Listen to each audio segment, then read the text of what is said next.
नमस्कार दोस्तों, एक नई लर्निंग के साथ हाजिर हूँ और आज की इस स्टॉक लर्निंग में हम लोग जानने की कोशिश करेंगे सुविधा, जो कि एक पेमेंट गेटवे की तरह कामकाज करती है। जैसे हम लोग पेटीएम को देखते थे, वैसे ही इनका काम भी पेमेंट गेटवे से रिलेटेड टेक्नोलॉजी पे कामकाज है।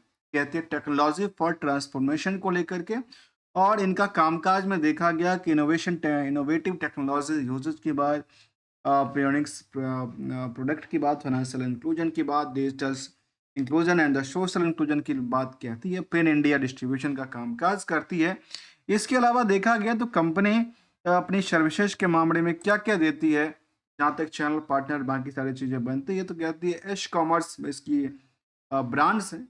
इस ब्रांड के स्टॉप के साथ कहते हैं one stop financial service hub की बात कहते हैं, जहाँ पे उन्होंने अपनी प्रोडक्टिविटीज़ की बात की थी, जहाँ पे डोमेस्टिक रेमिटेंस सर्विसेज जो कि रेमिटेंस ट्रांसफ़र करने वाली जो सुविधा होती है, जहाँ पे पेमेंट जैसे एटीएम की सुविधा की बात करें, म्यूचुअल फंड की बात करें, ये सब फाइनेंशियल सर्विस में, चाहे रिचार्ज की बात करें, ये सब चीज़ें पे कंपनी का कामकाज रहा।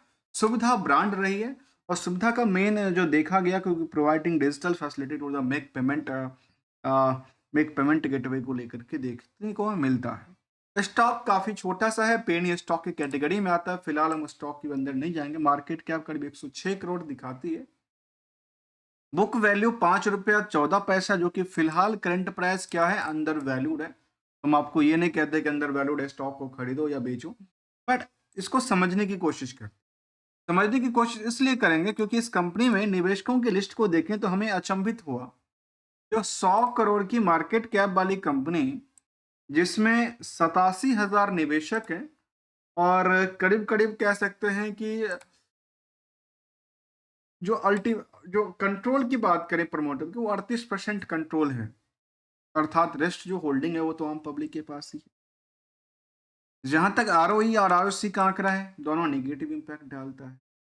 बुक वैल्यू बहुत ज़्यादा नहीं किया, अभी 100% पे उछाल नहीं किया है, 98% पे अटका हुआ है।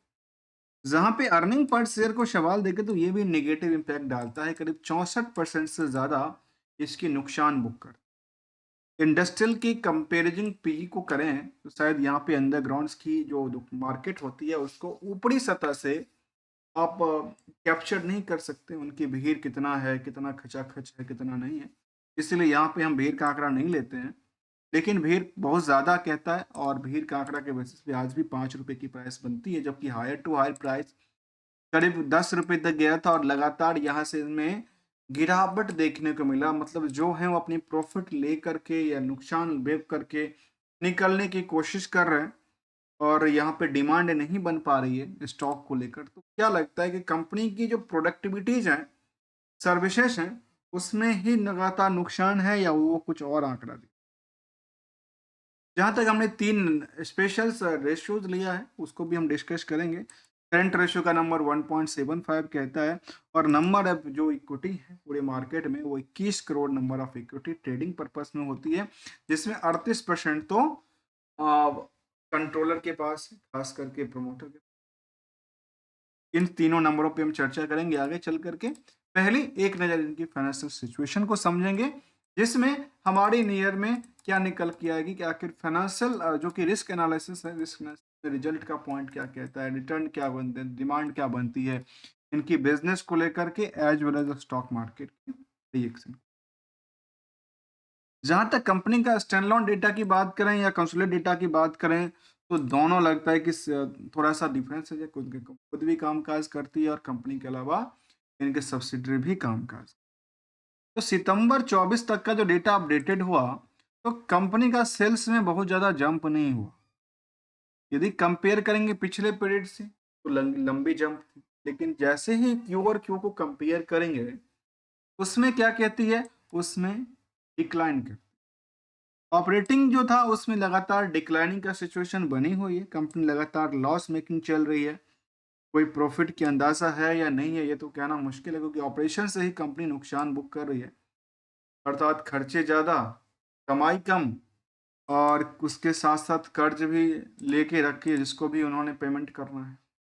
तो यदि चार्ट ग्राफ को देखें, तो उसमें लगती है कि 1 साल में 1 बार लंबी इसमें आई थी। क्या आई थी? एक लंबी उछाल आई थी। इसमें डिमांड बढ़ाई गई या बढ़ी। डिमांड बढ़ने के बाद मार्केट लगातार धीरे-धीरे करके क्या कर रही है, यहाँ पे प्रॉफिट बुकिंग में लगी हुई। लास्ट जिनके पास था वो भी लॉस लेके निकल रहे हैं, जिनके पास था वो प्रॉफिट बुकिंग लेके निकल रहे हैं। अर्थात कंपनी में 22 एम्प्लॉय हैं। अब 22 एम्प्लॉय के बेसिस पे कितने की मार्केट कैप थी? 106 करोड़ की मार्केट कैप कहती है। और लास्ट 12 महीने के डेटा को देखें तो 12 करोड़ टर्नओवर दिखाती है। बेटर है, बट द 24 के कंपैरिजन टू द बेटर कर रही है, लेकिन 20 में बाकी काफ़ी बेटर हुआ करता था। और इसके अलावा देखा गया कि कंपनी में जो नेट प्रॉफिटेबिलिटी का आंकड़ा था वो लगातार गिरती जा रही थी। यहाँ पे एक ज़माना था 2020 में, जब कोविड से पहले की बात करूँ तो इसमें 1 करोड़ प्रॉफिट बनाई थी। लेकिन कोविड के बाद लगातार कंपनी केवल और केवल लॉस बुक करती जाती है, लॉस बुक जाती है और लॉस ही बुक। इसके अलावा की बात करें रिस्क को लेकर के, तो कंपनी की रिस्क इतनी ज़्यादा हो गई जो बिल्कुल ही शायद समझ में नहीं आ पाई। किसको लेकर के? नंबर ऑफ डे को लेकर के। सोचने वाली बात है, यदि आपने मोबाइल रिचार्ज या पेमेंट किया है इनके पोर्टल के थ्रू, अर्थात आपने रिचार्ज भी करा लिया, पैसा भी नहीं दिया कंपनी को, तो फिर पैसे का क्या होगा जी? जबकि सुविधा पॉइंट की बात जिन्होंने किया, सुविधा फ्लैगशिप स्टोर की बात किया, जहाँ पे building tech enable financial service की बात कर रही थी, अलग अलग जगह पे प्रेजेंस की बात कर रही थी, empowering the thousand of the small business for the serve customers digitally को लेकर के इनका कामकाज रहा था। कंसेप्ट ठीक था, लेकिन कंसेप्ट के बेसिस पे मार्केट से लगता है कि उखड़ती जा रही है।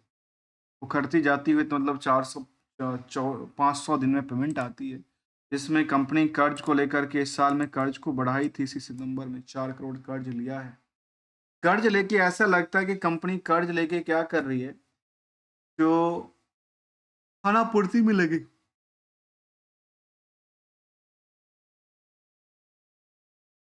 कर्ज लेके खाना पूर्ति में लगी हुई, जबकि फिक्स एसेट्स कुछ बची नहीं। जो इनके पास इन्वेस्टमेंट की पार्ट थी वो लगातार नियर अबाउट सेम रही है पिछले 2 पीरियड से। और जो लास्ट पॉइंट की बात करें, उसमें ये कहता है करीब 51 करोड़ के आसपास की आंकड़ा भी दिखाती है। तो इन पहलुओं की तरफ देखेंगे तो शायद ये समझ में आ पाए। इसके अलावा की बात करें तो कंपनी में यदि हम इन्हीं चीज़ों को लेकर के स्पेशल एक रेशियोज क्रिएट किया था परसेंटेज वाइज समझने को लेकर के, आखिर कंपनी में नेट इनकम मार्जिन क्या कहती है, उसमें उनका जो डेटर्स का पार्ट है वो क्या कहता है, जो डेटर्स में नेट प्रॉफिटेबिलिटी का आंकड़ा है वो आपस में क्या तालमेल बिठाता है। इनमें कंक्लूजन ये मिला जो कंपनी 108% के नुकसान से बुक करती है इनकी मार्जिन को लेकर, जहां 90% के आसपास की इनकी डेटर्स रेशियो की बात कहती है। और जो प्रॉफिटेबिलिटी की आंकड़ा है लॉस मेकिंग में, वहां पे 66% के डेटर्स बात कहती है। इन सब के पीछे यदि आप इनकी रिस्क को देखेंगे तो समझने वाली बात है, जो आप इनके पैसे ले लीजिए और 1.5 साल तक 2 साल तक बैठे रहिए, पैसे नहीं मिलेगा कंपनी के पास। कंपनी के पास जब पैसे नहीं मिलेंगे तो कंपनी बिजनेस क्या करेगी? अपने घर से लगाएगी। और वही देखने को मिला, जो कंपनी कर्ज भी लिया है 4 करोड़, और कर्ज लेके कहाँ पे सेटअप किया है वो देखने वाली। कर्ज लेके किया क्या? कर्ज लेके ये देखने को मिला इनकी जो लायबिलिटी पार्ट थी उसमें कम देखने को मिला। यहाँ पे 3 करोड़ ने पेमेंट किया है और बाकी कुछ ऐसा तो देखने को नजर नहीं है। 94 करोड़ की इनकी जो टोटल एसेट्सिटी और लायबिलिटी बैलेंस शीट की पोजीशन की बात कर रहे थे, वहां पे घट के करीब करीब घट के कहाँ पे आ गई? 8 करोड़ घट जाती है, जो कि इनको एक डिमेरिट इफेक्ट डालती है। इसके अलावा की जब हम चर्चा करेंगे निवेशकों के इंटरेस्ट को लेकर के, उससे पहले हिस्टोरिकल डेटा फिर यदि सेल्स को लेकर के बढ़ोतरी था तो फिर ऐसा देखने को नजर नहीं आई। प्रॉफिट में लगातार डिक्लाइन कर रही थी और स्टॉक प्राइस में लगातार डिक्लाइनिंग सिचुएशन में बनी हुई थी। इन सभी इम्पैक्ट को लेकर निवेशकों का इंटरेस्ट ये माने तो करीब 87,000 से ज्यादा इसमें शेयर होल्डर एज ए निवेशक बने हुए थे सितंबर के बेस में। तो जो निवेशक थे उनकी बात में देखो तो 87,000 जो लोग थे इसमें, उसमें एफआई ने 3% की पोजीशन अपने पास रखी। डीआई कोई नहीं है, आम निवेशक के पास काफ़ी सारे होल्डिंग की बात कहती है। उसमें भी शायद काफ़ी ज़्यादा जो कंपनियां हो गई वो अपने पास पोजीशन बना के रखी है ऑलमोस्ट 2-4-5। आम निवेशक के पास जो परसेंटेज बनती है वो काफ़ी कम है। और इसमें क्या ऑपरेटर गेम चल रही है तो कहती नहीं, अभी तो ऐसा कोई देखने को नज़र नहीं आई। और बिल्कुल ही साइलेंट बैठी है। यहाँ पे वॉल्यूम आई थी बड़ी तगड़ी सेंटिमेंट को लेकर के, यहाँ पे आई थी मार्केट सेंटिमेंट को लेकर के, और मार्केट लगातार धीरे धीरे करके कहावत ना बॉटम टू बॉटम के आसपास ब्रेक डाउन करती जा रही है। तो फिर गोल्डन रूल क्यों सी अप्लाई क्या है? फिर हम सारी सिंगल से गोल्डन रूल है दोस्तों। और गोल्डन रूल ये हमेशा कहता है मार्केट में, सिंगल रूल है, जो जब भी हम एंट्री करते हैं तो टारगेट क्या है? टारगेट यदि लंबी है तो उसमें केवल एफ और एम को देखना जरूरी है। इसको कहते हैं FFM। इसको फंडामेंटल, फ्यूचरिस्टिक्स और मैनेजमेंट को देखना जरूरी है। क्या मैनेजमेंट फॉल्सबाजी तो नहीं, मैनेजमेंट अच्छी तो नहीं, अच्छी है कि नहीं। और छोटे पॉइंट में जो ओनली ट्रेडिंग पर्पस की बात करें, जिनको बस ट्रेडिंग पर्पस से लेते हैं देते हैं, उसके लिए गोल्डन रूल कहता है जो आप अपनी SL को हमेशा फिक्स कर दीजिए, अपनी प्रॉफिट को हमेशा बुक कर दीजिए। इसमें परसेंटेज जो होगी वो आपकी ट्रेंडिंग के बेस पे खुद का डिसीजन होगा, क्योंकि पैसे भी खुद के होंगे। रिस्क झेलने की सबकी अलग अलग कैपेसिटी है। कोई रिस्क लेकर के 4 साल तक बैठा रहता है, कोई रिस्क लेकर 2 दिन में निकलना चाहता है। तो आप सबकी अपनी अपनी माइंटेलिटीज है, उसको लेकिन एक प्रिंसिपल यदि क्रिएट करते हैं तो बेटर रिजल्ट बनकर आता है। और बेटर रिजल्ट के बेसिस पे बेटर रिजल्ट भी रिटर्न भी बन जाती है। तो हम जानने की कोशिश कर रहे थे कि स्मॉल सबसे छोटी पेनी स्टॉक की कंपनी को लेकर के, जिसका नाम था सुविधा, जो कि फाइनेंशियल टेक्नोलॉजी फिनटेक कंपनी के लिस्ट में आती थी। इनको पीयर्स में आकर आप देखेंगे तो पीयर्स में बड़ी बड़ी कंपनियां शामिल हैं, चाहे वो पेटीएम की बात करें या इनके पीयर्स में देखें तो जोमेटोज हैं, स्विगीज हैं, इंडिया मार्ट्स हैं, जस्ट डायल है, वाइल्ड ट्रेवल है। इन सब का काम भी इसी से जुड़ा हुआ नजर आया है। मिलेंगे कुछ नई स्टडी के साथ, न्यू कंपनी के साथ। तब तक के लिए thank you so much for watching hair.